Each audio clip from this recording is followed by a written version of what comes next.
Assalamualaikum warahmatullahi wabarakatuh. Perkenalkan, nama saya Sultan Yan Pratama Putra. Di sini saya akan menjelaskan tentang Debian. Yang pertama yaitu pengertian Debian. Debian adalah sistem operasi gratis berbasis kernel Linux yang mampu memenuhi kebutuhan penggunanya lewat puluhan ribu software di dalamnya. Sebagai catatan, sistem operasi adalah pusat untuk menjalankan tugas program pada komputer ataupun server. Sedangkan kernel merupakan inti dari sistem operasi, gunanya untuk mengelola semua aplikasi pada perangkat keras komputer, mulai dari manajemen, memori, proses, hingga penyimpanan. Ibarat bus untuk menjalankan mesinnya alias kernel, Anda membutuhkan supir yang tak lain adalah Debian itu sendiri. Selanjutnya, sejarah Debian. Debian pertama kali diperkenalkan oleh Ian Murdoch, seorang mahasiswa dari Universitas Purdue, Amerika Serikat.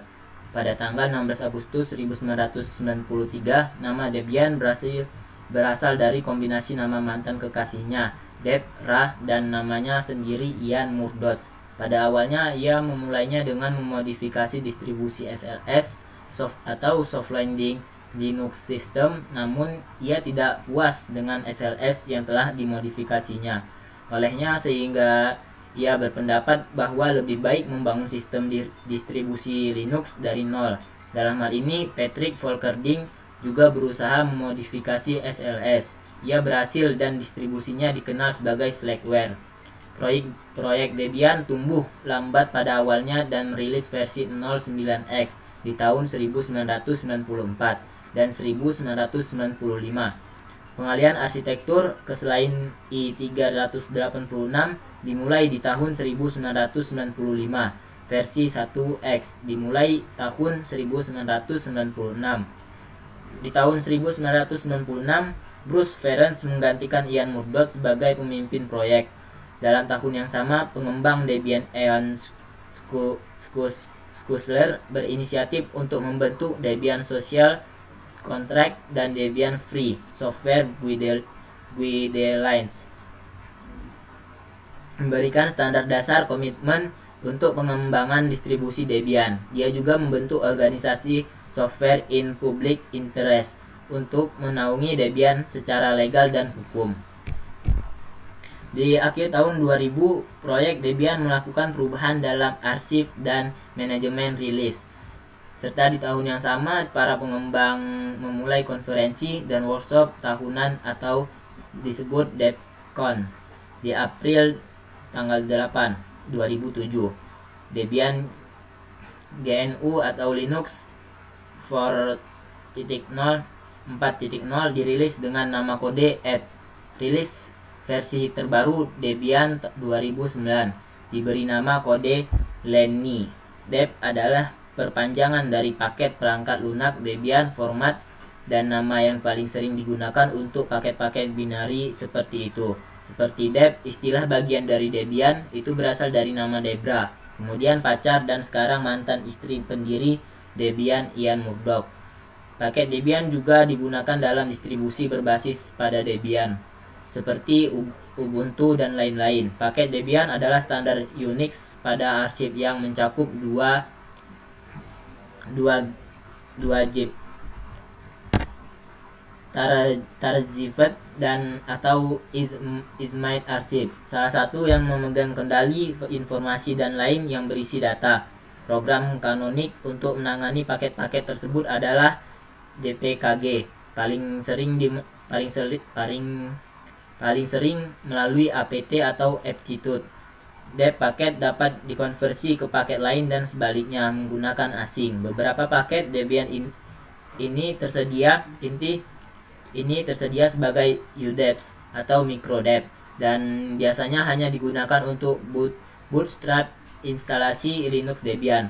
Meskipun file tersebut menggunakan ekstensi nama file udeb, mereka mematuhi spesifikasi struktur yang sama seperti biasa Deb, namun tidak seperti rekan-rekan mereka. Deb hanya berisi paket-paket udeb fungsional penting file secara khusus.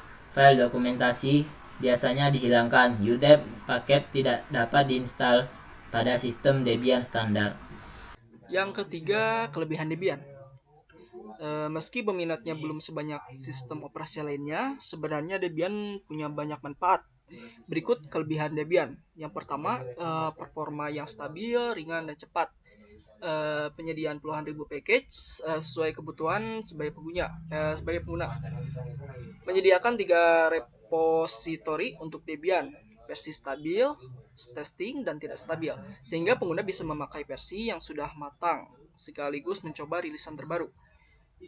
Mendukung berbagai arsitektur hardware sehingga bisa digunakan di sebagian besar komputer.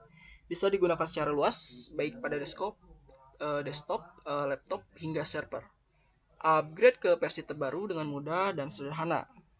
Menyediakan dokumen, instruksi yang lengkap dan detail. Untuk kekurangan Debian, dukungan software yang populer, namun ada beberapa software alternatif yang fungsinya masih sama. Penggunaan Debian yang masih baru harus membiasakan dengan software-software yang kompatibel dengan Linux. Ada juga beberapa software yang berjalan di Windows, dapat juga berjalan di Linux jika menggunakan Play on Linux. Saat terjadi masalah atau error pada Linux, sulit untuk mengatasinya. Memakai repository sebesar 40-60 GB serta sangat sulit untuk memasukkan software versi terbaru ke dalam distronya. Yang kelima, versi Debian. Jenis versi Linux pada Debian memang tidak sedikit. Rata-rata mereka cukup puas menggunakan program ini. Salah satunya adalah banyaknya Debian versi yang bisa kamu unduh. Ada beberapa versi Debian, yaitu yang pertama Debian Bus. Versi pertama Debian Bus yang rilis pada 17 Juni 1996, keunikannya dari program ini adalah sudah menggunakan kode yang diambil dari nama tokoh film animasi Toy Story, menggunakan paket ELF dengan kernel Linux versi 2.0 dan mempunyai paket 474 paket data. Yang kedua, Debian Surge. Inilah versi ketiga dari Linux Debian. Nama Surge sendiri adalah mainan plastik yang berbentuk hijau dengan bentuknya seperti tentara, dirilis menggunakan 30 bahasa di seluruh dunia. Tersedia dalam 14 set CD binary dan 15.400 paket data binary. Yang ketiga, Debian Leni. Debian 5 ini udah menggunakan ARM port terbaru untuk support prosesor kamu. Debian Leni juga berisi pembangunan Debian yang sudah diizinkan untuk membongkar pasang, menyelaraskan sistem, dan menyembunyikan RAM ARM. Dalam keluaran kali ini ada platform Marvell Orion digunakan untuk mensupport netbook dan PC terutama untuk Mac dan Asus. Hadir juga teknologi Sans Java dengan versinya yang gratis dan menyediakan Java versi pertama. Yang keempat, Debian Squeeze. Debian ini masih diambil dalam Toy Story yang bernama Alien Hijau Bermata 3. Di versi ini kamu belum mendapatkan izin untuk mengakses kernel non-Linux. Assalamualaikum warahmatullahi wabarakatuh. Perkenalkan, nama saya Jebagananta Putra. Di sini saya akan menginstal Debian menggunakan VirtualBox. Langsung saja kita ke new. Di sini name Debian. Memory size kita ke 3400 create. Langsung next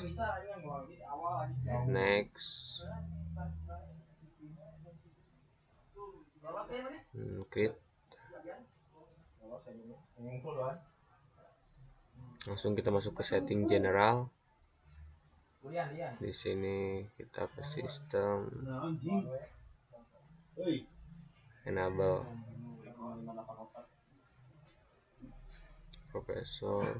prosesor kita ke display, memori kita ke max,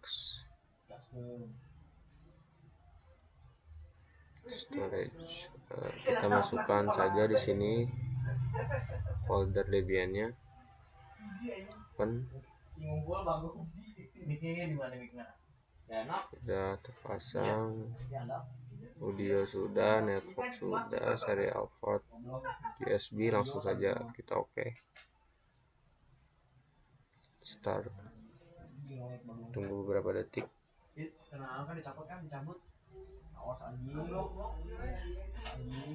Langsung start saja. besar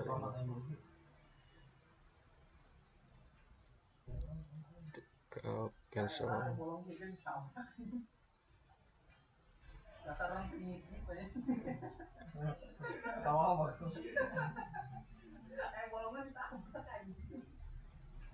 Ini bahasa English saja.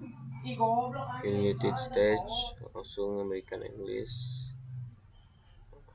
Nunggu loading beberapa detik. Sedang menginstal.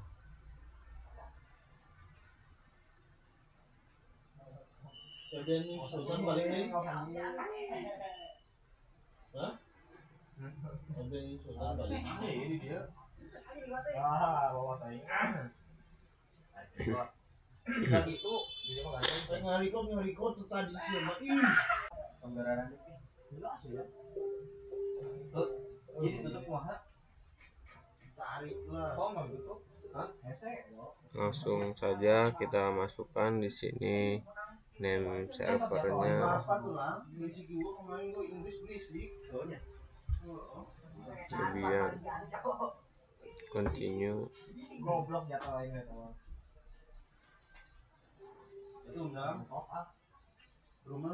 Password 23456 sampai 8 sama konfirmasi.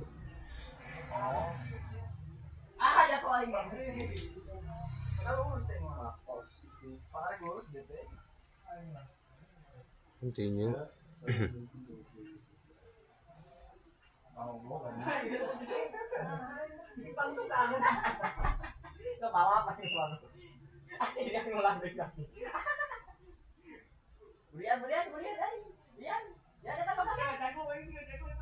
Extern saja di sini ada beberapa pilihan, ada central, mounting.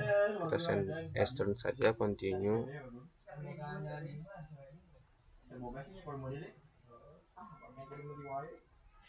Tunggu beberapa saat. Di sini kita partition this, continue.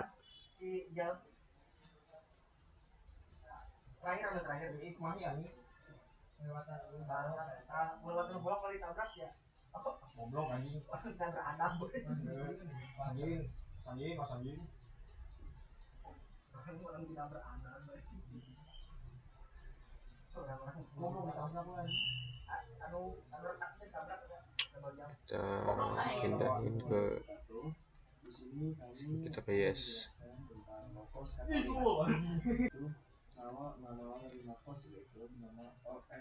Ini kita install base system beberapa menit biar supaya cepat. Saya skip ini sudah. Kita lanjut, continue. United States, langsung continue. Nah, di sini kalau masih error berarti harus connect ke internet terlebih dahulu. Kita konekin dulu ke internet. Assalamualaikum warahmatullahi wabarakatuh. Nama saya Fajar Hidayat. Di sini saya ingin melanjutkan sudah JEPA. Setelah kita mengkonekkannya ke internet, lalu kita masukkan aja ke debian.org karena itu juga dari rekomendasinya. Kita masuk. Ini proksinya gak perlu dimasukin juga, gak apa-apa, tinggal continue aja, bisa. Kita tunggu aja dulu.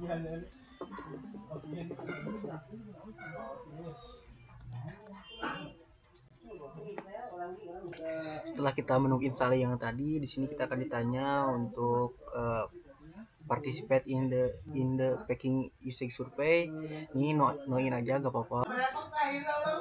Sekarang kita tunggu untuk install software.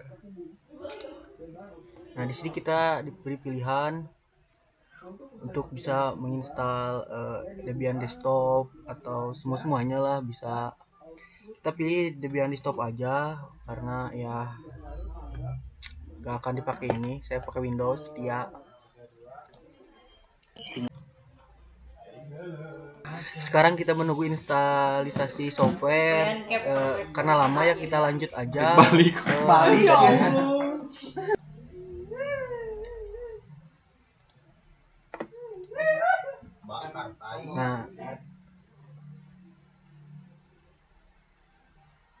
Nah, setelah instalisasi selesai, akan auto saja seperti ini, gak apa-apa, diamin, tunggu saja.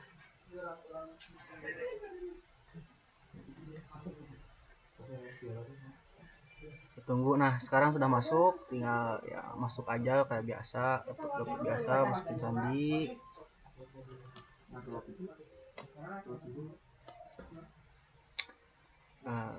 Bentar. Nah, ini tampilan Debian 11-nya seperti ini. Oh, ini aplikasi bawaannya dari Debiannya seperti ini, bisa dilihat. Nah, oke, terima kasih. Sekian dari saya. Mohon maaf atas ketidakjelasan dan banyak kesalahan dari teman-teman saya. Wassalamualaikum warahmatullahi wabarakatuh.